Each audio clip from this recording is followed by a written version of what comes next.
Hi, I'm Andy, a collection specialist at Credit Sage, and my goal today is to help people learn how they can remove AmSher from their credit report. And this is actually in many cases without paying their debt at all. So if that's you or someone you know, I know that you're going to walk away from this video with the knowledge to understand what the next best step is to take. Now, this doesn't mean that you shouldn't take action. For example, if you know or believe that AmSher or any of the other accounts on your credit report are the result of identity theft, or if they have the wrong balance after you've already paid, or any major issues that are seriously affecting your life, you may be owed a settlement. And we work with a network of local attorneys that will work on your behalf, zero cost to you, win or lose, in addition to getting the accounts deleted permanently. Or if no issues like that exist and you just want the account removed from your credit report, we can help with that too. Just give us a call today. You'll find our number in the description area. But what I want to do in this video is I want to go through the most important questions that we get about this company. And the first one that I have here for you is really important. And that is, can you be arrested or get jail time for a debt with AmSher? Now, I put this one at the top of the list because, we get a lot of callers that are terrified that this could happen, and it makes sense. Few people are actually taught how credit and debt work in school. I didn't know the answer to this question until I got into the business. And fortunately, unless the debt is related to specifically unpaid taxes or unpaid child support, you cannot be arrested or get jail time. So there's no need to worry about that whatsoever.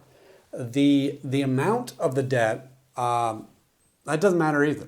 You could refuse to pay $1,000 or $1 million and you will not be arrested or get jail time.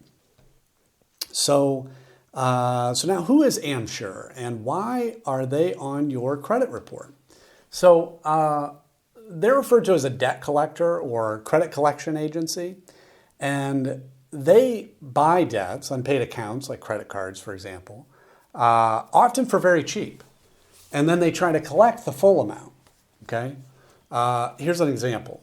Let's say that you have an unpaid card, for whatever reason with Capital One, and it's $1,000. AmSher could come along, in theory, and buy that debt for maybe just $100. But they don't try to collect that amount. They try to collect the full $1,000, which gives them a 10x return on their investment. So yeah, these companies can make a lot of money.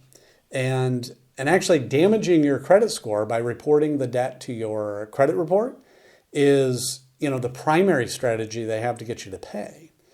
However, and this is what's wild, is that a lot of people don't know this, but even if you pay a debt on your credit report, that does not remove the account attached to it. That account will sit there for 7 years, damaging your score, whether it's paid or not.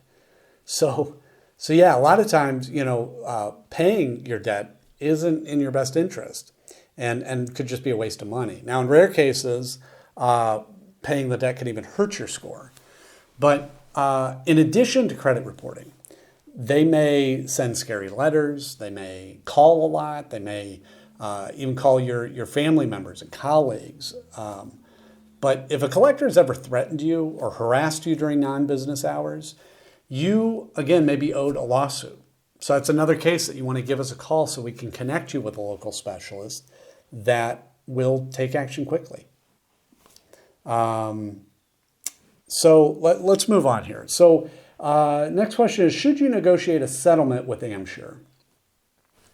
So I look at it this way. Settling your debt with AmSher depends on your goal, okay? Typically, if you're wanting to improve your credit score, paying isn't the best option. Now, why do I say that? Because, as I mentioned before, even if you pay that debt, it will remain on your credit report for 7 years, that account, and it'll be damaging your score that whole time. So instead, we always recommend that you work with an expert like us to review these accounts for you. And if certain issues exist, then the accounts may be removed. And this is a win-win. You know, you won't have to waste money paying a debt that won't help your score. And the negative account gets removed from your report. So it's really quite perfect. Which is the next question. How do you remove AmSher from your credit report?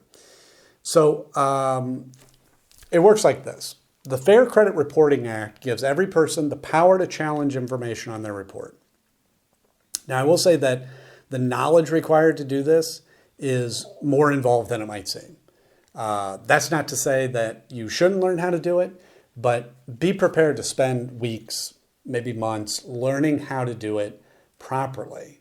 However, if you'd like to hire a professional to handle it for you and ensure it's done properly the first time and save the extra time, we're happy to take care of it. We've dealt with AmSher accounts many times, and I'll say that they regularly have issues. And we've helped numerous clients deal with them. And we're happy to take care of it for you as well if you prefer. How can you get AmSher to stop calling you? Yeah, as I mentioned before, AmSher will be calling you. It's their attempt to collect the debt they purchased,